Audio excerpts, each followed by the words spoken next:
श्री गुरु अमरदास जी ने व्यास नदी के किनारे श्री गोविंदवाल नगर बसाया। दूर दूर से संगतें उनके दर्शन करने आने लगी। संगत की संख्या दिन ब दिन बढ़ने लगी और कुछ लोग इस नगर में आकर बस गए तो सारा शहर प्रफुल्लित हो गया। तो एक दिन संगत में से एक प्यारे सिख ने सतगुरु जी से विनती की कि हे गुरु जी, अब संगत बढ़ गई है, हमें यहाँ पर एक भवन बनाना चाहिए। हमारे पास भवन को तैयार करने के लिए सब कुछ है, लेकिन भवन की छत के लिए लकड़ी नहीं मिल रही। तो उस प्यारे सिख की यह विनती सुनकर गुरुजी ने बाबा बुड्ढा जी से और अपने कुछ प्यारे सिखों से इसके बारे में चर्चा की और दूसरे ही दिन भाई सावन सिंह जी के साथ वार्तालाप की और उन्हें हुक्म दिया कि आप हरिपुर के राजा के पास जाएं और वहां से लकड़ी लेकर आएं। और गुरुजी ने फरमाया कि तुम लकड़ियों को व्यास नदी में डाल देना और सेवक उन लकड़ियों को नदी में से निकाल लेंगे। तो यह सुनकर भाई सावन जी ने सतगुरु से कहा कि हे गुरु जी, मुझे वहां पर कोई नहीं जानता,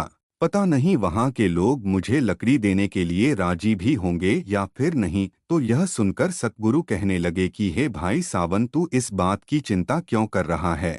और ऐसा कहकर सतगुरु ने अपनी जेब से एक रुमाल निकाला और भाई सावन को दे दिया और कहा कि हे भाई सावन, तुम जब उस नगर में लकड़ी लेने जाओगे तो इस रुमाल को अपने साथ अवश्य रखना। इस रुमाल में रिद्धि सिद्धि है, तुम जो भी इच्छा करोगे वैसा ही हो जाएगा। लकड़ी देने से तुम्हें कोई मना नहीं करेगा। तो भाई सावन ने गुरुजी से वह रुमाल लिया और सतगुरु के हुक्म के अनुसार वह हरिपुर के लिए निकल पड़े। तो जब वह उस नगर में पहुंचे तो उस दिन वहां के राजे ने यह घोषणा करवाई हुई थी कि आज के दिन यहाँ पर कोई अन्न ग्रहण नहीं करेगा। तो जब भाई सावन सिंह जी वहां पर पहुंचे तो उन्हें बहुत भूख लगी हुई थी। तो भाई सावन ने भोजन तैयार किया और उसे ग्रहण कर लिया। तो इसके बारे में किसी ने राजा को शिकायत कर दी कि कोई बाहर से आया हुआ है और उसने भोजन ग्रहण किया है और आपके हुक्म को नकारा है।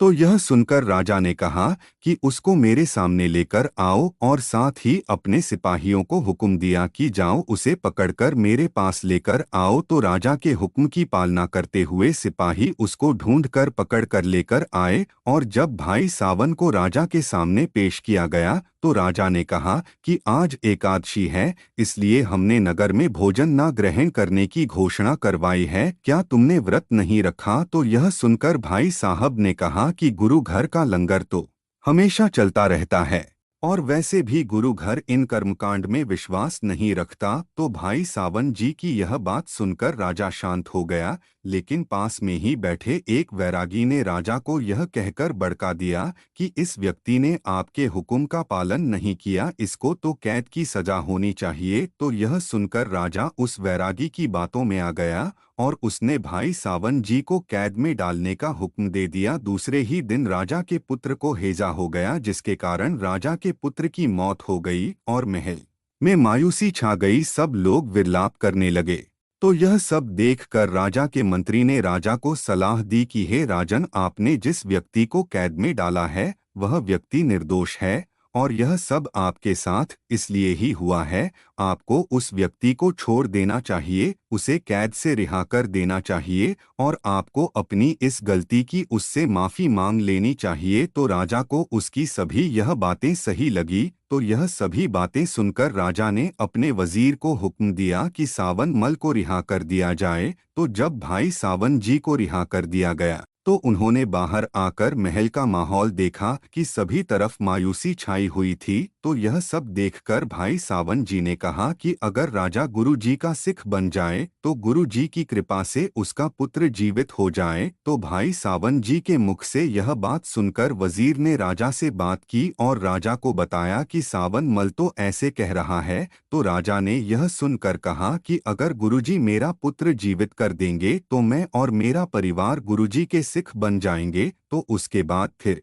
राजा ने भाई सावन को अपने दरबार में बुलाया और राजा भाई सावन जी के आगे विनती करने लगा कि कृपया करके मेरे पुत्र को जीवनदान दिलवा दो। तो यह सुनकर भाई सावन ने राजा को कहा कि पहले आप रोना बंद करें और वाहेगुरु का सिमरन करें। तो यह सुनकर सभी ने रोना बंद कर दिया और वाहेगुरु का सिमरन करने लगे और भाई सावन जी उनके साथ वाहेगुरु का सिमरन करने लगे। और तब ही भाई सावन ने अपनी जेब में से वह रुमाल निकाला और उस रुमाल को पानी में डाल दिया और फिर उसके बाद रुमाल को राजा के पुत्र के मुंह पर निचोड़ दिया। तो जैसे ही भाई सावन ने रुमाल को निचोड़ा तब ही उसके पुत्र ने अपनी आंखें खोली और उठकर बैठ गया। तो ये देखकर राजा और उसकी पत्नी भाई सावन जी के चरणों में पड़ गए और वह गुरुजी के सिख बन गए। तो कुछ दिनों के बाद राजा ने भाई सावन को अपने पास बुलाया और उनसे यहाँ आने का कारण पूछा। तो भाई सावन ने कहा कि गुरु अमरदास जी ने व्यास के पास एक नगर बसाया है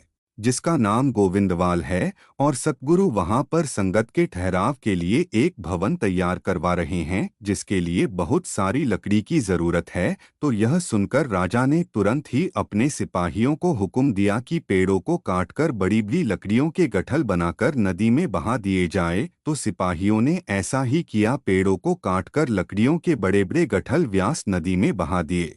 तो जब लकड़ियों की जरूरत पूरी हो गई तो गुरुजी ने भाई सावन जी को संदेश भिजवा दिया कि अब लकड़ियों की जरूरत पूरी हो गई है, अब तुम वापस आ जाओ। तो सतगुरु का यह संदेश पढ़कर भाई सावन यह सोचने लग गए कि अगर मैं गोविंदवाल वापस चला जाऊंगा तो गुरुजी यह चमत्कारी रुमाल मुझसे वापस ले लेंगे, फिर मेरे पास कोई शक्ति नहीं रह जाएगी, मैं गोविंदवाल ना ही जाऊं तो अच्छा है। तो भाई सावन ने गुरुजी के आदेश का पालन नहीं किया, वह गोविंदवाल नहीं गया। तो गुरुजी ने तुरंत ही अपने उस रुमाल को आदेश दिया कि वह गोविंदवाल में वापस आ जाए। तो वे रुमाल उसी समय सतगुरु के सामने प्रकट हो गया। तो जब भाई सावन को बहुत ढूंढने पर भी वह रुमाल नहीं मिला तो उसे पता लग गया कि उस रुमाल को सतगुरु ने अपने पास वापस बुला लिया है। तो अब भाई सावन जी बहुत पछता रहे थे कि वह अब गुरुजी से माफी कैसे मांगेंगे। तो फिर उन्होंने गोविंदवाल वापस जाने का फैसला किया।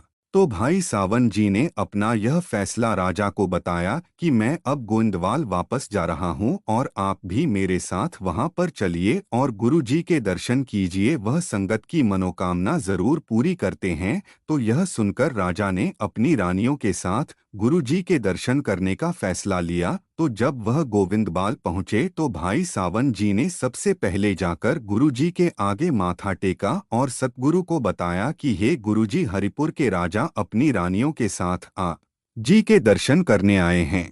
तो गुरुजी ने कहा कि पहले आप उनको जाकर कहें कि लंगर में जाकर प्रसादा ग्रहण कर ले, उसके बाद मेरे पास आए। और साथ ही गुरुजी ने भाई सावन को कहा कि जब भी वह मेरे पास आए तो वह सादे कपड़ों में आए, सफेद कपड़े पहनकर सभी मेरे पास आए। तो सतगुरु का ये हुक्म पाकर राजा सफेद कपड़ों में अपनी रानियों के साथ सतगुरु के दर्शन करने के लिए चल पड़े। तो सभी सफेद कपड़ों में थे, लेकिन सतगुरु के साथ बैठे कुछ शिक्षकों को देखकर राजा की एक रानी ने घूंघट नीचे कर लिया। तो जब गुरुजी की नज़र उस रानी पर पड़ी तो गुरुजी ने कहा कि अगर इसको यहाँ पर हमारे दर्शन नहीं करने तो यह कमली यहाँ पर क्या करने आई है। तो गुरुजी के मुख से जब यह शब्द निकले तो उसी समय उस रानी ने अपनी सुध बुध खो दी और चिल्लाती हुई बाहर चली गई और भागती भागती एक जंगल में चली गई। तो उसको बहुत ढूंढा गया लेकिन वह नहीं मिली। तो एक दिन गुरुजी का एक सेवक जो जंगल में लकड़ी काटने जाता था, जब एक दिन लकड़ी लेने के लिए जंगल गया तो उसको पीछे से किसी ने पकड़ लिया। तो जब उसने देखा कि उसको पीछे से किसी औरत ने पकड़ लिया है तो उसने अपने आप को उससे छुड़वाने की कोशिश की और उसने देखा कि उस औरत के बाल पूरे बिखरे हुए हैं और वह पागल है और वह ताली बजा बजाकर हंस रही थी। तो जब सेवक ने उससे कुछ पूछने की कोशिश की तो वह गायब हो गई और जंगल में चली गई। तो अपने साथ हुई यह सारी वार्तालाप उस सेवक ने गुरुजी को बताई। तो गुरुजी ने कहा कि यह वही पागल रानी है और गुरुजी ने अपने उस सेवक को अपनी खड़ाऊ देकर कहा कि अब जब भी तुम्हें वह दोबारा मिले तो हमारी यह खड़ाऊ उसे छुआ देना। तो सेवक गुरुजी की वह खड़ाऊ लेकर जंगल में उस औरत को ढूंढने के लिए निकल पड़ा। तो फिर एक दिन उसे वह औरत दिखी और जैसे ही उसने उस औरत को देखा तो सेवक ने वह खड़ाऊ उसको छुआ दी। तो जैसे ही वह खड़ाऊ उसे छुआ दी गई उसी समय उसकी सुध बुध वापस आ गई और वह ठीक हो गई और वापस गोंदवाल आ गई। तो गुरुजी ने उसको अपना आशीर्वाद दिया और उसका विवाह उस सेवक के साथ करवा दिया।